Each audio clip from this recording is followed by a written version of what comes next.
Mas agradeço ao Leonel Brizola Neto por ter estado aqui com a gente, pelo menos aqui comentando aqui, falando, né? Peço desculpas aí por a gente não poder levar à frente, mas vamos tocar, né? Brizolismo versus bolsonarismo. Né? O que é o brizolismo, né? Brizolismo é a escola pública gratuita de qualidade para o povo pobre.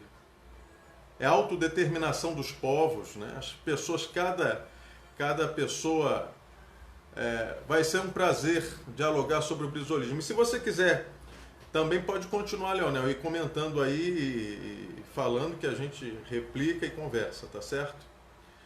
Brizolismo é isso, é a soberania nacional, é um país grande, um país forte. Esse era o sonho do Brizola, um país grande, um país forte, um país em que as pessoas tivessem acesso à educação, à comida. Quando muitos, né, quando o Brizola e o Darcy criaram os CIEPs, que eu tive o maior prazer de ter sido aluno, alguns da esquerda mesmo diziam que escola não era pensão, porque no CIEP o aluno entrava de manhã, tomava café da manhã, estudava a manhã inteira, almoçava, estudava a tarde inteira e ia embora depois de jantado, entendeu? O brizolismo é uma pátria, como diz aqui o Leonel, é uma pátria grande, é o país que autodetermina o seu caminho, né? E numa época como a nossa, essa época de tantos problemas que esse país vem passando, e não é só por causa da pandemia, não. O bolsonarismo está do outro lado. O bolsonarismo é efetivamente a submissão dos interesses brasileiros aos interesses estrangeiros. É a sabotagem da escola pública. Você veja, agora uma juíza determinou que o Estado pagasse à sociedade 50 mil reais porque o Weintraub, quando era ministro da Educação, disse que nas universidades públicas se plantava maconha, se plantava drogas. Os caras falam as maiores asneiras sem o menor comprometimento. Errou a juíza, quem tem que pagar pela asneira que falou não é o Estado brasileiro, é o ministro, é o ex-ministro, é o Weintraub. Weintraub sabotou todo tipo de política pública voltada à educação. Foi um lesa-pátria.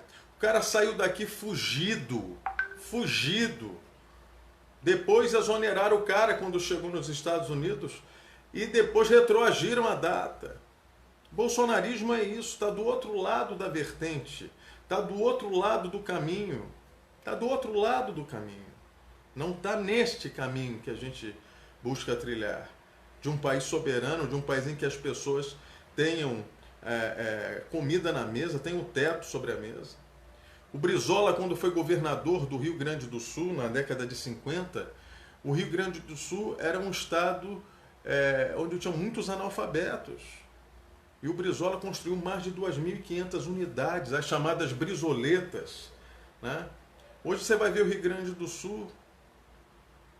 O Rio Grande do Sul é uma potência. As bases foram feitas lá atrás. Então, a educação pública é a educação que tem que ser levada a sério. O governo agora acabou de sabotar o Fundeb, o fundo criado no governo Lula, que é um fundo de desenvolvimento da educação pública, a educação de base, a educação infantil. Poxa, você veja, a Bárbara está dizendo, homem forte, de voz forte, lembro dele de criança, brincava, Porto Alegre, que seus filhos eram um homem alegre. O Brizola tinha essa grandeza do homem público, a grandeza que o homem público precisa ter. Porque o político, hoje, nesse meio político que a gente se encontra, sem sal, de gente que só replica as coisas, que não faz nada diferente. O Brizola, ele age dentro da raiz popular. Quando foi criado os sambódromos no Rio de Janeiro, as pessoas não tinham nem conceito do que era aquilo. Aquele equipamento público serviria para quê? As organizações Globo, na época, meteram pau dizendo que o sambódromo desabaria. Por quê? Porque eles não queriam que se gastasse uma quantidade de dinheiro público para questões populares. Porque o samba era de negro, pô. O racismo estrutural estava por trás das críticas. O racismo, né? Para que gastar dinheiro com isso aí, né? Construindo esse monumento para pobre, para suburbano, para preto? A verdade é essa. Sabotaram tanto que não fizeram nem a transmissão. A primeira transmissão eles não quiseram fazer. Foi a falecida Rede Manchete que fez. Portanto, esse conceito novo, né, de equipamento que deu suporte ao samba. O samba hoje é uma estrela em nível nacional e internacional por causa do sambódromo. E a justificativa social para fazer aquele empreendimento gigantesco é que embaixo tivesse uma escola. O sambódromo, durante o ano inteiro, era um CIEP, é o maior CIEP do mundo, maior escola de tempo integral do mundo. Embaixo das arquibancadas, embaixo nos camarotes, eram salas de aula durante o ano inteiro. Ou seja, era um equipamento que não era só usado uma vez por ano, ele era usado todo ano. Isso é revolucionário. Isso é revolucionário. Isso elevou o samba carioca a um patamar desse tamanho. E depois os sambódromos foram imitados no Brasil inteiro. Tem sambódromo em São Paulo, tem sambódromo no Amazonas, tem sambódromo no Rio Grande do Sul, tem sambódromo no Espírito Santo, tem sambódromo em tudo quanto é lugar. Porque a cultura brasileira de matiz africana, ela é importante para todos nós. Isso é brisolismo. Isso é brisolismo. Na Rio 92, que foi um encontro internacional, um encontro global sobre meio ambiente, por que foi escolhido o Rio de Janeiro? Pela questão histórica do reflorestamento da Floresta da Tijuca, ainda por Dom Pedro II, mas por toda uma infraestrutura e por todo apoio que o governo do estado do Rio de Janeiro deu. Quem era o governador? Leonel de Moura Brizola. E o Brizola, respeitadíssimo lá fora, na Internacional Socialista, que hoje está até meio depauperada, mas na época era Brizola, era o Willy Brandt, era o François Mitterrand. Olha o nível das pessoas. É uma pena o Brizola não ter chegado à presidência da República. É uma pena, porque esse país poderia ser outro há muito tempo. Porque o Brizola era mais radical, no bom sentido da palavra, né? Porque radical é esse, aquele que vai à raiz dos problemas, aquele que vai e procura resolver de forma inteligente, de forma... O Brizola não era só um grande político, um pensador do Brasil, não. O Brizola é um excelente gestor. O Brizola fez os CIEPs com o governo federal sabotando ele, o governo da ditadura sabotando ele, porque não queriam que ele fosse presidente da República.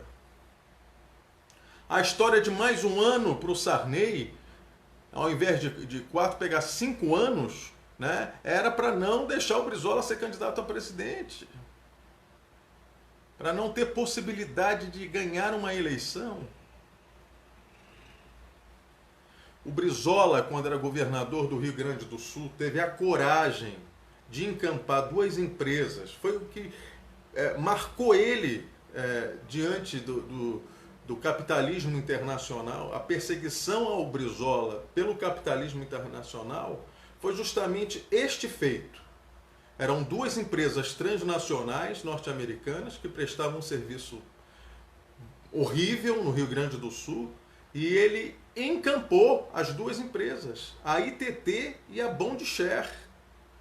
Brizola foi tido como inimigo dos Estados Unidos, falado pelo presidente John Kennedy. Citou nominalmente o Leonel Brizola. Então, é importante que a gente tenha a noção da grandeza do Brizola. Na época que se implementou, queriam dar um golpe em cima do presidente João Goulart. Na época queriam dar um golpe em cima do presidente João Goulart. Em 1961, João Goulart, em visita oficial à China, era vice-presidente, o Jânio Quadros renuncia e os militares não queriam deixar o Jango tomar posse. Na verdade, segundo relatos, e inclusive registrado no filme Jango, de Silvio Tendler, existia uma operação chamada Operação Mosquito, que queriam derrubar o presidente, o avião do Jango, do presidente João Goulart. O Jango ele veio fazendo escalas até o Uruguai e depois chegou a chegar no Rio Grande do Sul. O Brizola vai às ruas, conclama a população através da Rádio Guaíba, cria a rede da legalidade, uma rede de rádios pelo Brasil inteiro que retransmitia os pronunciamentos do Brizola. Foi isso que garantiu a posse do Jango.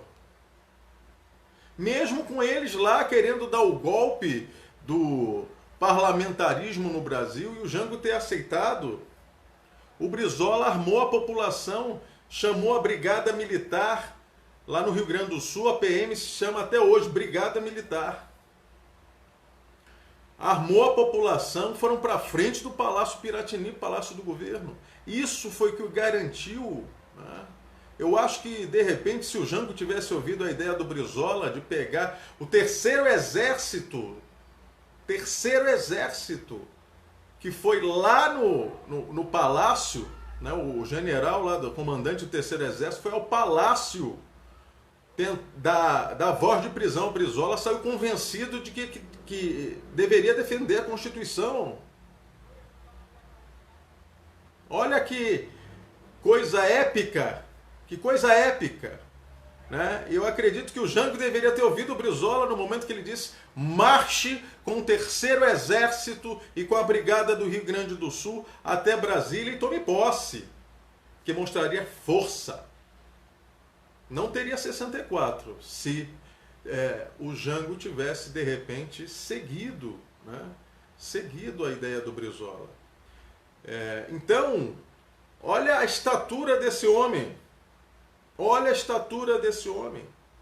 O Brizola era do PTB, era à esquerda do PTB, do antigo PTB, não esse PTB agora aí, proxeneta e enfim. Não é isso aí, era o antigo PTB do Getúlio. Né? Ele era da ala mais sindicalista do PTB. Então, a campanha da legalidade foi algo épico, grandioso. Eu sugiro, tem um livro chamado Rede da Ilegalidade, salvo engano, que é do doutor Rivaldo Barbosa. Sugiro quem puder, né, dê uma olhadinha, muito interessante. Então, esse foi o primeiro grande feito do Brizola. Brizola depois... que em 64 dá um golpe em cima do Jango, né? Brizola está marcado para morrer, o Jango também. Eles vão para o exílio. Brizola fica 15 anos no exílio. O Brizola fica em prisão domiciliar no Uruguai.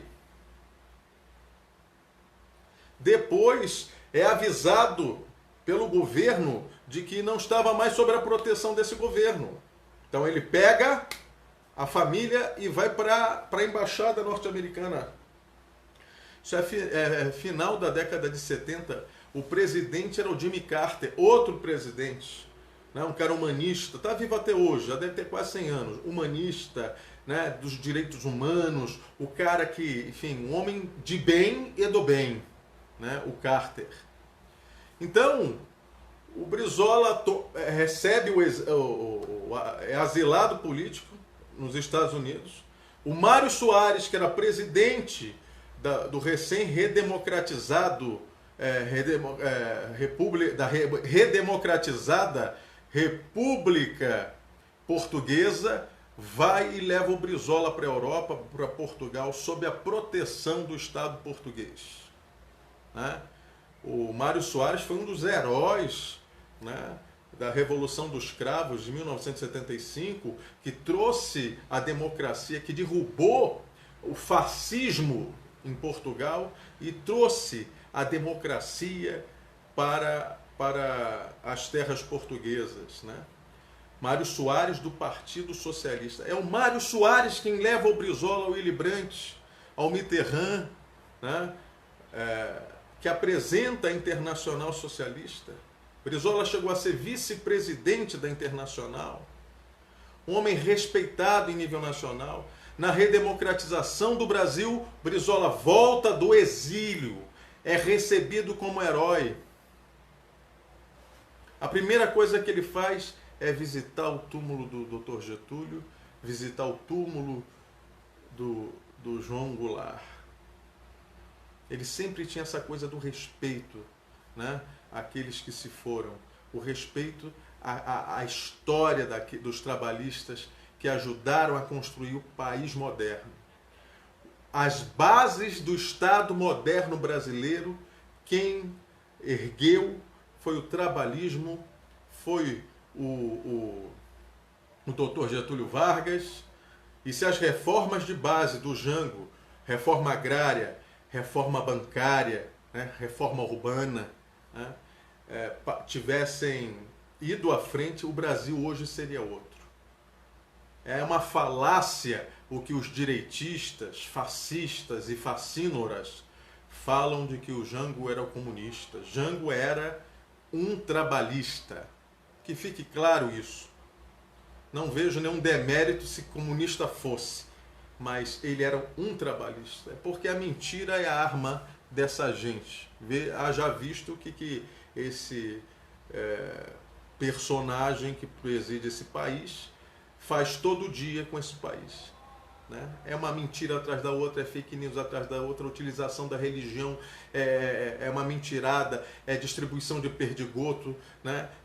Sacaneando a população aí. Se Bolsonaro não fosse presidente hoje, não teríamos mais de 90 mil mortos por causa de Covid. Isso é uma vergonha nacional e mundial. Brizola volta ao Brasil, é eleito governador no Rio de Janeiro, tentam passar a perna no Brizola na eleição, tentam fraudar a eleição, mas aí a sorte estava sempre do lado do Brizola. Brizola transforma o Rio de Janeiro num canteiro de obras, faz o maior projeto educacional de base da história do Brasil. Nunca ninguém gastou tanto em educação como o governo Leonel Brizola. Aliás, o primeiro governo Leonel Brizola tinha um lema, né, tinha um slogan: governo Leonel Brizola, o governo que faz escola. E qual era? Eu sugiro a vocês que entrem na internet, baixem aí, tá rodando por aí na internet, baixem o livro dos CIEPs, para vocês verem a dinâmica pedagógica do CIEP. O CIEP dava autonomia ao aluno, o CIEP fazia o aluno entender a importância de misturar educação e cultura. Cada CIEP tinha um educador cultural, né, um agitador cultural. Né? Tinha aula de teatro, tinha aula de música, tinha aula de artes plásticas. Né? O aluno tinha acesso a uma biblioteca de 1000 volumes. Você tinha um ginásio de esportes com todo o material que só uma escola para a classe média teria. Você tinha eleições de grêmio livres. A eleição para diretor de escola era livre. E não tinha essa história de que professor tinha peso 2 e aluno peso 1. Todos tinham o mesmo peso. Né? Então era uma escola democrática. O conselho de classe, cada aluno tomava a nota na frente dos pais, dos outros professores, ele podia questionar se estava sendo ou não até perseguido pelo professor. Era uma discussão democrática ampla. Né? Então, era uma escola que tinha médico, que tinha dentista. O aluno que sofria violência na família, né? que o pai espancava, que o pai violentava, né? Ou que não tinha família, ele tinha um projeto dentro da escola chamado Pais Sociais, que era um casal de corpo de bombeiros, né? Era um bombeiro a esposa, era um PM a esposa, enfim, que eles cuidavam das crianças que não tinham pais ou que tinham sofrido algum tipo de violência. Talvez seja esse o projeto mais bonito dentro do projeto do CIEP. E revolucionou. Brizola vai para uma eleição em 89, na frente das pesquisas. Em janeiro, o Brizola estava quase inatingível. Mas aí começa a sanha dos poderosos, porque o medo era o Brizola chegar ao poder. O medo era o Brizola. As organizações Globo tinham medo do Brizola chegar no poder e acabar com a concessão. Vocês vão ver o que esse fascista vai fazer com a Globo. Eles temiam. O Brizola nunca agiu fora da democracia. Até quando encampou a ITT, a Bondecher fez dentro da lei, do normativo brasileiro, da ordem. Então, quando você vê, né, a história de um cabra desse, né, que é uma história grandiosa, né, uma história que investe na educação, né, que investe na autodeterminação dos povos, que acredita na liberdade como instrumento da democracia, que investe na cultura do pobre. Do pobre. Brizola não fez uma grande casa para ópera. Brizola fez do samba a grande ópera popular brasileira. Essa é a grande coisa. Bárbara diz, a esquerda precisa se unir urgente, e precisa mesmo, porque eu acho que a esquerda nunca teve... Eu vi alguém aqui, acho que eu vi o Paulo Ramos por aqui. Seja bem-vindo, Paulo. Seja bem-vindo, Rodrigo Pinheiro. Então, a esquerda nunca passou por um problema grande como esse que está passando agora. Porque o problema da extrema-direita estar no poder é que a extrema-direita ela é golpista por natureza, mais do que a própria direita. A direita gosta de um golpe também.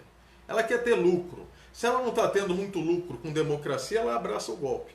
Mas os fascistas, os chamados protofascistas, né? A raiz é fascista desse governo, o Bolsonaro é um ditador em busca de uma ditadura. Eu já expliquei razoavelmente aqui na nossa conversa o que é brizolismo. Agora vamos ver o que é bolsonarismo. Paulo Ramos, meu amigo Paulo Ramos, seja bem-vindo. Grande abraço, irmão. Tá feito o convite também para você estar aqui com a gente. Hoje a gente não pôde, por um problema técnico, receber o nosso querido Leonel. Mas está feito aqui o convite para você, meu amigo Paulo, para estar aqui com a gente, tá certo? Paulo Ramos, um grande deputado, defensor aí do trabalhador, defensor do servidor público. Porque eles também fazem essa sacanagem, pega o servidor público e bota ele como culpado de todas as coisas. Porque eles estão doidos para terceirizar os serviços públicos, para ganhar dinheiro, botar lá a empresinha terceirizada para fazer a manha do gato. Isso aí todos nós sabemos. Quer um Estado eficiente? Invista no servidor público. Invista na qualificação do servidor público. Invista em concurso público. Agora, bolsonarismo é isso. É um Estado destruído a serviço do capital, a serviço dos banqueiros. Mal começou a questão da pandemia, já estava reservado aos banqueiros 1 trilhão e 200 bilhões para segurar o sistema financeiro, segurar os caras que roubam a população, que roubam o Estado. 51% do orçamento, aliás, da arrecadação, 51% da arrecadação todo ano vai para o bolso dos banqueiros para pagar juros sobre juros, juros sobre juros. Esses caras endividam o Estado brasileiro para mamar nas tetas. E o Bolsonaro é o representante disso. Queriam dar R$200 por mês nesse auxílio aí da pandemia, se não é o parlamento que tem tido agora um posicionamento até louvável, de toda hora estar intervindo de alguma forma, tentando complementar, iam dar R$ 200, passou para 600, ainda acho pouco, Agora esses caras estão sendo jogados pelo destino, esses liberais que exploram o país. O que esse Paulo Guedes, meu amigo, e sua equipe lá fizeram no Chile não se faz com ninguém. Acabaram com a Previdência no Chile, os velhinhos se matando porque não tem de onde tirar dinheiro. Então, essa gente é que está aí governando o país, é o rentismo internacional. Ainda querem agora vir com essa história de autonomia do Banco Central. Não existe autonomia de Banco Central. Existe pegar o Banco Central e botar no colo dos banqueiros. Agora vai entrar, deixa eu ver aqui o nome do cabra, que eu tinha até anotado, nem sei mais onde eu botei. Vai entrar um cara agora para presidir o Banco do Brasil, que outro dia era presidente do HSBC do Brasil. O HSBC tem escândalos de remessa de dinheiro para fora. CC5. Não é só o Banestado que fez essa mutreta, não. O HSBC também fez. André Brandão. Tá? O André Brandão, né? Presidente do HSBC, vai presidir o Banco do Brasil. Vão xoxar o Banco do Brasil até vender a preço de 10 patacas o Banco do Brasil.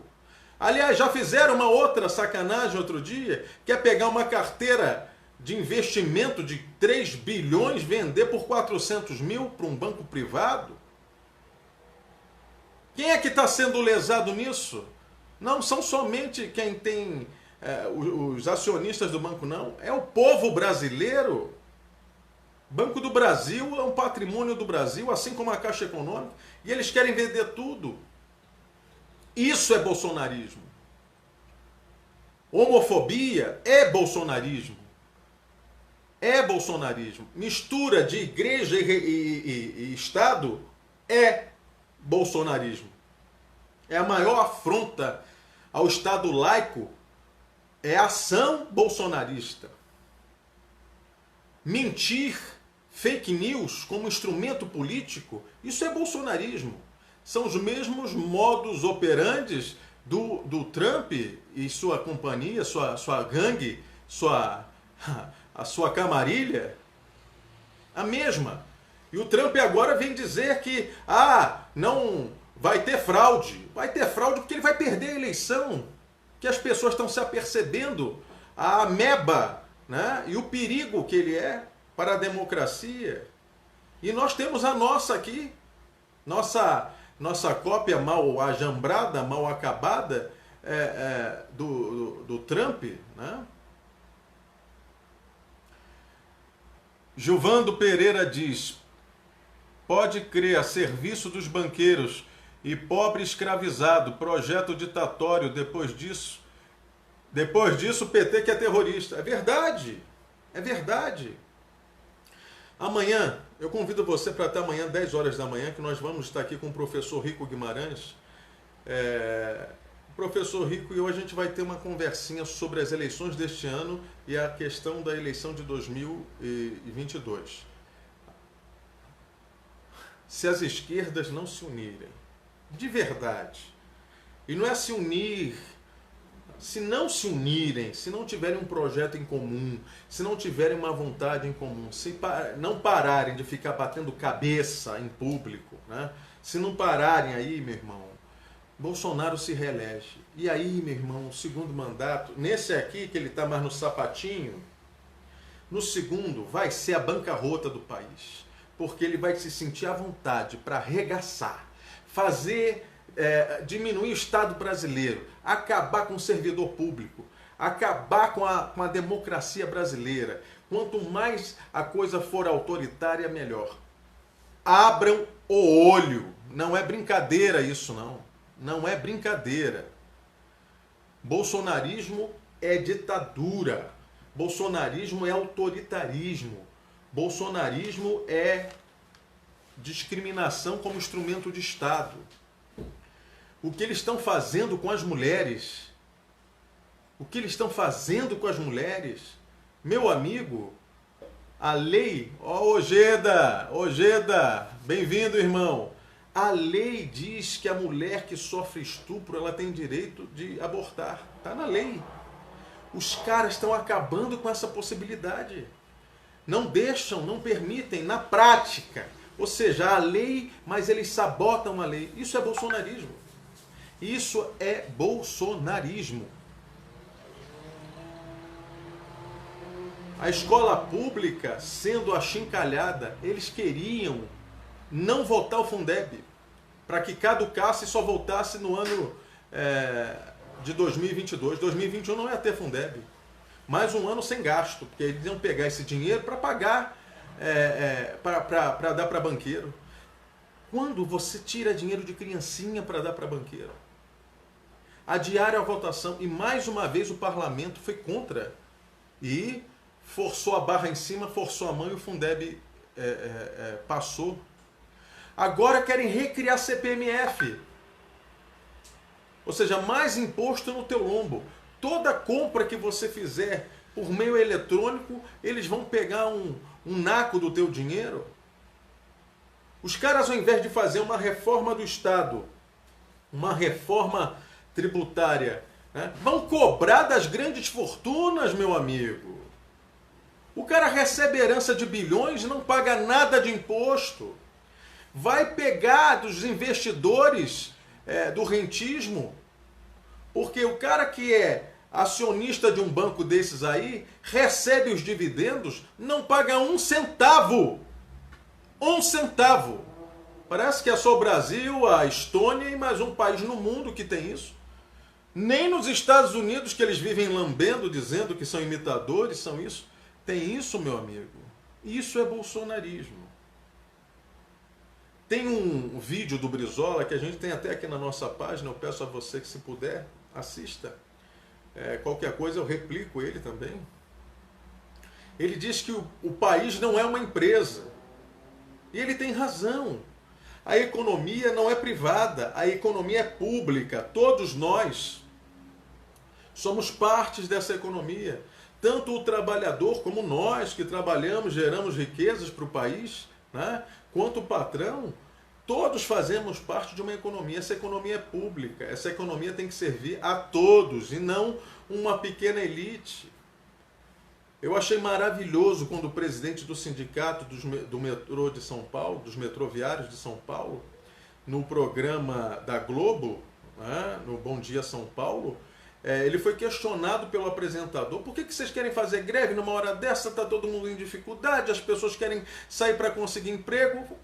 Aí ele cita as próprias organizações Globo, o Grupo Globo, e diz: olha, no G1 disse que durante a pandemia 48 bilionários brasileiros aumentaram a sua fortuna em 30 e tantos bilhões. Isso é que não pode. Eles podem aumentar a fortuna deles no meio da pandemia, ficarem mais ricos, mandarem dinheiro para fora, e o trabalhador não pode pedir aumento, não pode me pedir melhores condições de trabalho. Como pode? Como é que pode isso? Como é que pode isso? Então a gente tem que ter a lucidez desse sindicalista, que a gente está dentro de um sistema. E o problema desse sistema é que esse sistema é feito para que a grande massa, eu, você, as pessoas que estão nos vendo, na maioria pelo menos, a gente viva para trabalhar e para sustentar, né, os privilégios de uma elite econômica, de uma elite, às vezes, de servidores em nível... Eu não falo do servidor que está ajudando na ponta, não. Estou falando daqueles lá de cima, né? Porque o judiciário é cheio de privilégios. É cheio de privilégios. Evandro Tavares, meu amigo, lá da nossa querida Mangueira, seja bem-vindo. Hoje a gente tem aqui participações ilustres, né? O Ojeda, o Leonel, o Paulo Ramos e o nosso querido Evandro. Obrigado, seja sempre bem-vindo. Bárbara também. Poxa, muito obrigado, muito obrigado. Muito feliz de tê-los aqui hoje, tá certo? Então, o problema é sistêmico. O Evandro falava aqui na live que a gente fez na quarta-feira do preconceito que o negro sofre no Brasil. Cara perguntou, onde você mora? Eu moro na Mangueira. Então, acabou, não faça mais entrevista. Não, você está reprovado. Então, é preconceito de cor, de raça, de origem. Isso é a essência do capitalismo. É você discriminar para manutenção do poder daqueles que estão lá em cima e mantendo aqueles que estão embaixo sob a chibata desse comando. Então, é preciso que a gente tenha a convicção que a gente tem que mudar o sistema. E qual era o medo que as elites tinham do Brizola?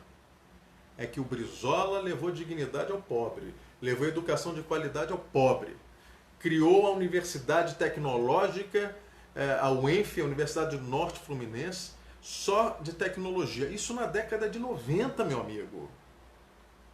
Você já parou para pensar?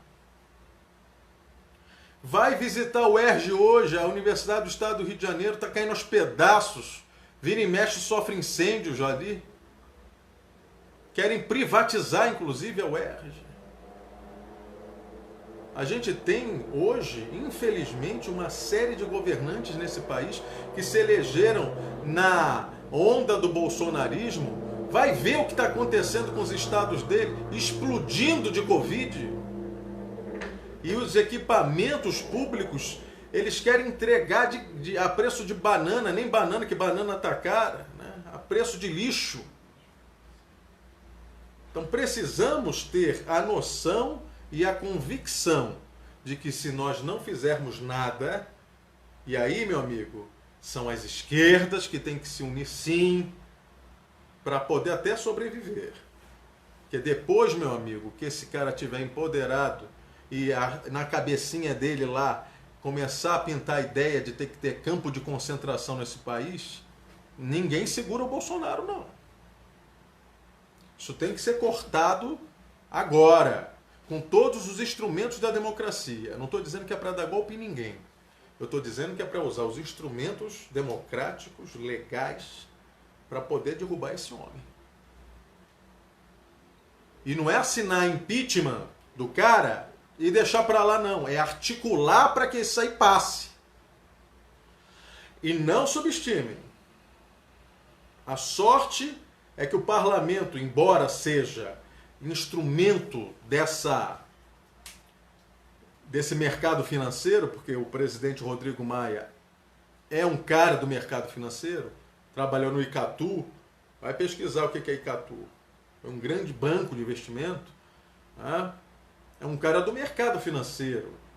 E o mercado está regozijando, para não usar outro termo, né? Com tudo que está acontecendo. Com tudo que está acontecendo. Apesar deles estarem no colo dos banqueiros, em muitas questões eles estão obstaculando lá o Bolsonaro, porque senão, meu amigo... E outra coisa, se não tivessem prendido o Queiroz... Bolsonarismo é isso, é ligação com milícias. Acusavam tanto o Brizola de ligação com tráfico, com isso, com aquilo, só porque o Brizola não permitia que a polícia cometesse excessos em comunidades, não deixasse entrar num barraco, espancar, porque a polícia, veja só, eu não estou falando dos policiais não, viu? O policial às vezes é outro oprimido, não é? É um instrumento disso. Falta talvez a maioria consciência, mas o poder usa a polícia como instrumento de silenciar a massa pobre, a massa excluída. Usa, é useiro e vezeiro. Então, se a gente não botar na nossa cabeça, né? O Evandro estava falando comigo, né? O Evandro ainda diz assim, infelizmente, muito presente na sociedade, né? O Evandro estava falando comigo que o caminho vai ter que ser o cara virar, eles chamam de empreendedor, né? Ou seja, não tem emprego, Você vai pegar e vai... Mas a precarização do emprego, meu irmão, faz parte da estratégia do sistema.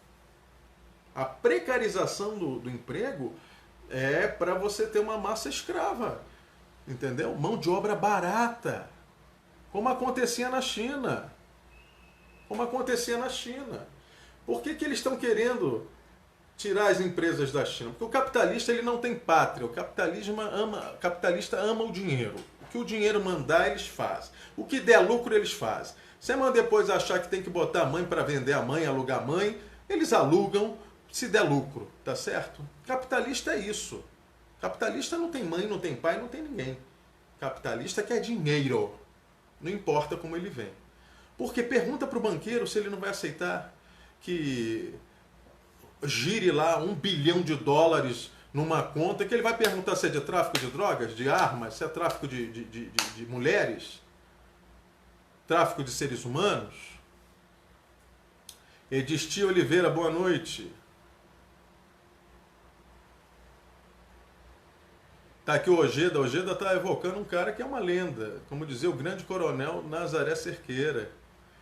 Cerqueira era o cara que teve citação e premiação da ONU por ações humanizadas nas comunidades. A polícia que não mata, a polícia que coíbe, mas respeitando os direitos humanos. E direitos humanos não é abraçar o capeta, não. Direitos humanos é o respeito à pessoa humana, seja ela quem for. A gente acabou de ver agora em São Paulo, o cara roubou uma moto, o policial pediu para o cara parar, parou, mas lascou-lhe o dedo no cara, meteu bala. O cara com a mão ainda no guidão assim da moto. Isso é papel? Não é.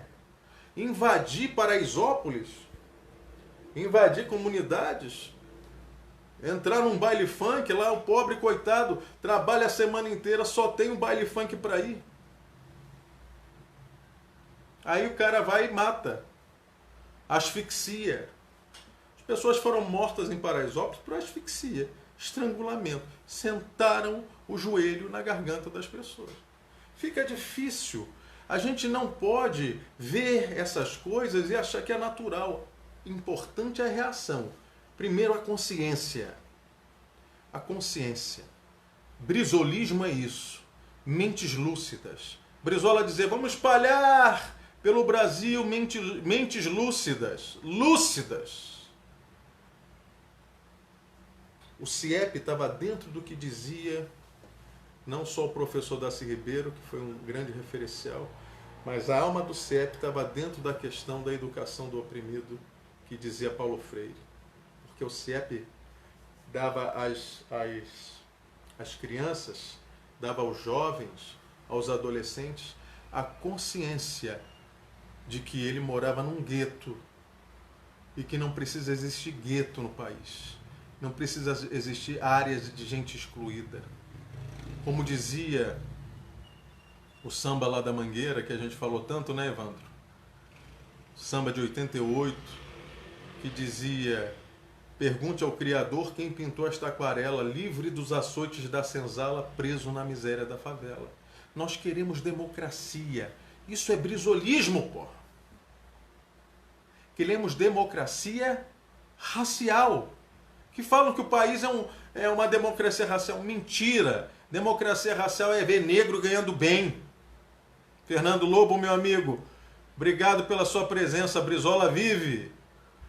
Então, Fernando Lobo, grande jornalista, obrigado. Muito feliz de ver você aqui, viu, Fernando? Fica um convite também para a gente fazer uma live junto, tá?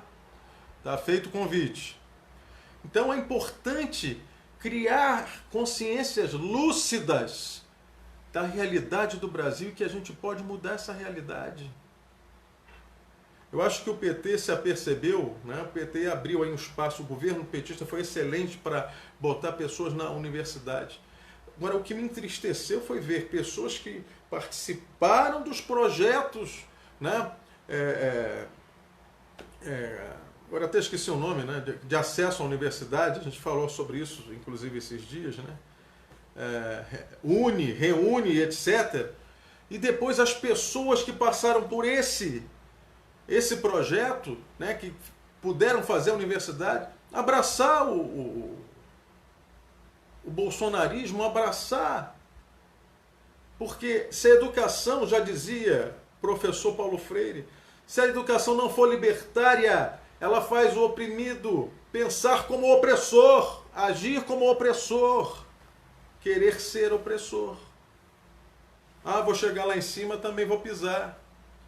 Então a gente precisa mudar, né? Mudar a forma, o pensamento. As revoluções acontecem primeiro na consciência. Na consciência. E não adianta.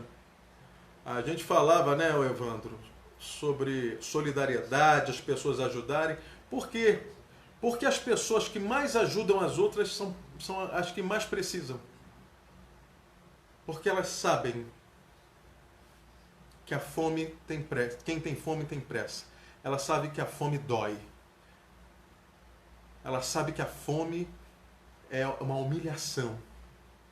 Só quem passou fome na vida sabe o que é humilhação. O que é humilhação. É difícil compreender isso. Quem nunca sentiu, abriu a geladeira e só tinha água. E às vezes nem água tinha. Então é importante que as pessoas criem a consciência para poder fazer a revolução que esse país precisa. Por que os partidos de esquerda abandonaram a revolução? Por que os partidos de esquerda não falam mais de Marx? Não fala da luta de classes?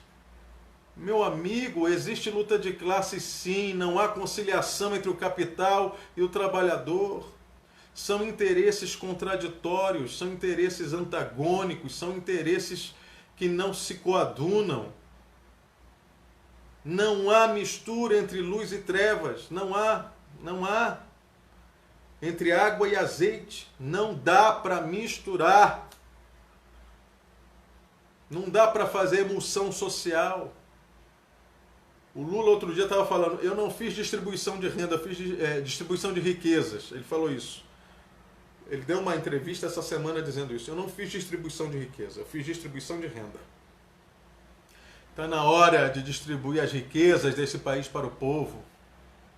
Para o povo. Para que todos tenham acesso ao mínimo de condição. Há um ódio proliferado aí contra o próprio PT, principalmente pelas elites, porque ele deu o mínimo. Foi o mínimo, gente. Distribuir renda é o mínimo. Temos é que distribuir riqueza. Porque o banqueiro continua ganhando muito dinheiro, porque ele não para de ganhar. E o povo não para de perder. Na época, pelo menos, do Partido dos Trabalhadores, tinha aumento salarial, tinha aumento do salário mínimo todo ano. Ganho real do salário mínimo. Ganho real, não é só reposição da inflação, não. Ganho real. E isso é o mínimo que pode ser feito. Então, o problema é a crise do capitalismo. O capitalismo tem que ser apiado da humanidade. Ó. O capitalismo trouxe 5 bilhões de excluídos no mundo. Esse é o número. Esse é o número. Às vezes eu falo isso e alguns que são classe média se sentem magoados. Meu irmão da classe média, você também é trabalhador. Olha que pecado que eu estou dizendo para você. Você é uma mão de obra qualificada, mas é mão de obra. Você não detém os meios de produção. Você não detém os meios do capital. Você é tão serviçal do capitalismo quanto é um trabalhador braçal. A diferença é que você ganha um pouquinho mais. E você acha que você está mais perto do milionário do que do miserável que ganha um salário mínimo. Porque você é alienado. Leia A Elite do Atraso, do Gessé de Souza, que você vai entender que você faz parte de uma ralé. E você Trata o teu irmão como ralé. Age, às vezes, meu querido amigo da classe média, você age como o capitão do mato, perseguindo os irmãos mais pobres. Então, é preciso que haja uma mudança. E essa mudança vai ter que vir de uma forma ou de outra. A pandemia deixou mais claro, né, que a gente tinha uma rede, né? O Rodrigo Pinheiro, meu amigo também, que esteve aqui com a gente, professor e ambientalista, né? Está falando, eu recomendo a Elite do Atraso. Então é importante a leitura.